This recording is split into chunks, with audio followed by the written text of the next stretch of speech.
Hello guys. आज की इस वीडियो में अपन करने वाले हैं idioms and phrases. So guys शुरू करते हैं। पहली है a fish out of water. A fish out of water का अर्थ है अनकंफर्टेबल। अनकंफर्टेबल है यानी एक फिश है जो है ना पानी के बाहर है। पानी के बाहर है तो वो अपनी कंफर्टेबल सिचुएशंस में नहीं है।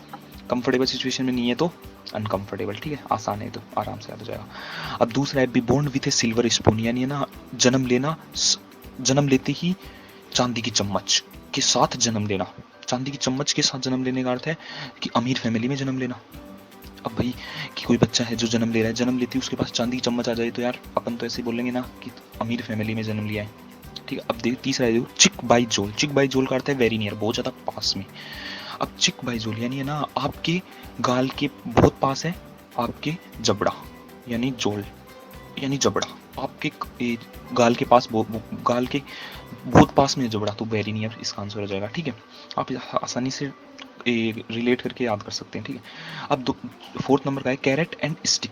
यानी कैरेट का अर्थ होता है किसी को, कैरेट एंड स्टिक का अर्थ होता है रिवार्ड एंड पनिशमेंट, यानी सम्मान देना या फिर सजा देना। अब देखो कैरेट का अर्थ होता है गाजर और स्टिक का अर्थ होता है पनिशमेंट, यानी ना अगर किसी ने अच्छा काम किया तो उसको गाजर दो और किसी ने बुरा काम किया तो उसको छड़ी दो, छड़ी से मारो या फिर छड़ी दो। ठीक है, इसका अर्थ होगा। अब छड़ी और गाजर से आप रिलेट करके इसको stick and punishment, reward and punishment आसानी से याद कर सकते हैं। ठीक है, अब देख लो फिफ्थ है own and own. Own and own का अर्थ होता है रेगुलरली, यानी ओन एंड ओन, ओन यानी शुरू और शुरू, यानी किसी काम को अंत नहीं करना, शुरू करना शुरू करना शुरू करना शुरू करना, यानी रेगुलरली, रेगुलर बेसिस पे करना। ठीक है, अब सिक्स नंबर का है of and on. Of and on का अर्थ है इरेगुलरली, यानी ऑफ बंद करना चालू करना, बंद करना चालू करना, यानी इरेगुलर बेसिस पे करना। ठीक है, इरेगुलर बेसिस पे करना। अब सातवें नंबर का है सी आइज टू आइज। यानी देखो सी आइज टू आइज का अर्थ होता है एग्री, यानी जब एक लड़का किसी लड़की से मिलता है तो सबसे पहले वो क्या करते हैं, आइज आंखों से आंखें में तो मिलाते हैं, कॉन्टेक्ट पे आते हैं। अगर कॉन्टेक्ट सही रहेगा या फिर एक दूसरे से एग्री रहेंगे तभी तो आगे बातें चलेगी। ठीक है, तो यानी सी आइज टू आइज यानी आंखों से आंखें, जब दो लड़के आपस में, एक लड़का और एक लड़की आपस में मिलते हैं तो पहले वो आंखें से आंखें देखते हैं फिर ये एग्री होते हैं। ठीक है, इसे आप आसानी से रिलेट करके याद कर लेना। सेपरेट लाइक वाइल्ड फायर, यानी सेपरेट यानी फैलना, लाइक यानी जैसे, वाइल्ड यानी जंगली आग, जंगली आग के जैसे फैलना, यानी आप इसको आसानी से याद करो, आग के जैसे फैलना। अब आग कितनी तेज, कैसे फैलती है, बहुत तेजी से फैलती है, यानी रैपिडली और क्विकली, इसका आराम से आंसर आ जाएगा।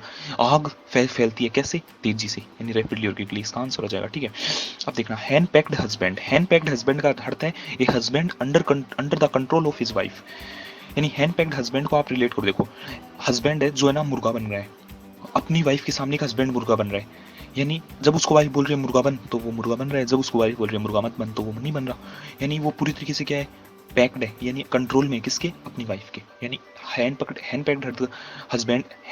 हस्बैंड का अपन आराम से निकाल सकते हैं कि हैंड यानी मुर्गा और हस्बैंड मुर्गा बन रहा है, मुर्गा नहीं बन रहा। ठीक है, अब 10 नंबर का है own and on good terms. On good terms का अर्थ है familiar, a friendly. On good terms का अर्थ है फ्रेंडली, यानी ओन यानी होना, अच्छे टर्म्स, किसी के साथ अच्छे, आप अपने किसी के साथ अच्छे टर्म्स होना, यानी आपका आपके फ्रेंड्स के साथ क्या है, अच्छा टर्म्स ही है।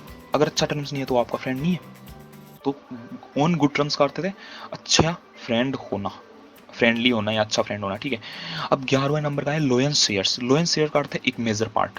अब देखो लोयन शेयर को आप ऐसे थ्रू कि ना जब भी लोयन किसी एनिमल का शिकार करता है तो उसमें से मेजर पार्ट है ना, मेजर पार्ट वो अपने आप ही खा लेता है, और बचा हुआ पार्ट यानी हड्डियां हुई और ये कुछ, ये क्या करता है, छोड़ता है, बहुत कम पार्ट छोड़ता है, बाकी सब कुछ पार्ट क्या करता है, वो खा लेता है। यानी लोयन शेयर, लोयन का हिस्सा, लोयन का हिस्सा करता है कि लोयन किसी एनिमल का शिकार करता है, उसके बाद वो क्या करता है, बहुत ज्यादा भाग खा लेता है और बहुत कम भाग छोड़ता है। ठीक है, अब आते हैं 12वें नंबर पे, wheat behind the years. Wheat यानी गिला, बिहाइंड द ईयर्स का अर्थ होता है कान के पीछे, यानी इनएक्सपीरियंस्ड पर्सन। अब देखो आपके घर में जब, आपने देखा होगा कि आमतौर पर कि घर पे जब छोटे बच्चे होते हैं, जब छोटे बच्चे होते हैं तो वो कई बार जिद करने लग जाते हैं कि भाई मैं तो खुद ही नहाऊंगा, स्नान बाथिंग के लिए वो जिद करते हैं कि मैं तो खुद ही बात करूंगा। अब जब वो बात करके आए तो उनके जो कान है ना उसके पीछे या तो साबुन लगी होगी या फिर थोड़ा थोड़ा गीला होगा, तो उसको क्या बोलेंगे। अब भाई वो एक्सपीरियंस तो है नहीं कि वो पूरी तरीके से एकदम सही ना ले, तो यानी तभी तो उसके कान के पीछे गीला हुआ या फिर साबुन लगी है, तो इसको बोल देंगे इनएक्सपीरियंस्ड पर्सन। आपको बस रिलेट करना है, को रिलेट करना है, आराम से आपको याद हो जाएगा। वीट यानी गीला, बिहाइंड द ईयर्स कान के पीछे गीला। आपको थोड़ी सी कहानी याद हो जाएगी कि बच्चा है, बच्चे के कान के पीछे साबुन लगी हुई है या फिर गीला है, तो इनएक्सपीरियंस्ड पर्सन है। ठीक है, अब 30 नंबर का है बैकबोन। बैकबोन का अर्थ होता है दोस्तों स्ट्रेंथ, यानी रीढ़ की हड्डी। बैक यानी पीछे और बोन यानी ताकत। बोन यानी हड्डी, बैकबोन यानी पीछे की हड्डी। पीछे की हड्डी क्या है? अपनी शरीर की सबसे ताकतवर हड्डी तो है बैकबोन यानी पीछे की हड्डी, ठीक है। अब वैसे तो यार अपनी सबसे ताकतवर हड्डी है फीमर, जांग वाली, ठीक है, लेकिन अपन सबसे ताकतवर हड्डी है, सबसे लंबी हड्डी है फीमर, तो सबसे ताकतवर हड्डी है मैंडिबल, जबड़े वाली, ठीक है। अब गाइज अब 40 नंबर का है ए वाइट एलिफेंट यानी कॉस्टली एंड यूजलेस। अब देखो, अब आप एक तो लाओ नॉर्मल एलिफेंट लेके आओ या फिर एक वाइट एलिफेंट लेके आओ। अब वाइट एलिफेंट ऐसा तो है नहीं कि वाइट एलिफेंट नॉर्मल एलिफेंट से ज्यादा काम करेगा, बराबर काम करेंगे। तो अपन आप वाइट एलिफेंट पे क्या है कि है ना कॉस्टली, आप ज्यादा कॉस्ट खर्चे हो यानी वो कॉस्टली होगा, और यूजलेस यानी ज्यादा कोई काम का भी नहीं होगा। यानी वाइट एलिफेंट उस बाकी जो नॉर्मल एलिफेंट है उससे ज्यादा कॉस्टली भी होगा और ज्यादा काम का भी नहीं होगा। तो आप आराम से याद कर लेना कि वाइट एलिफेंट है यानी कॉस्टली है और यूजलेस है, ठीक है।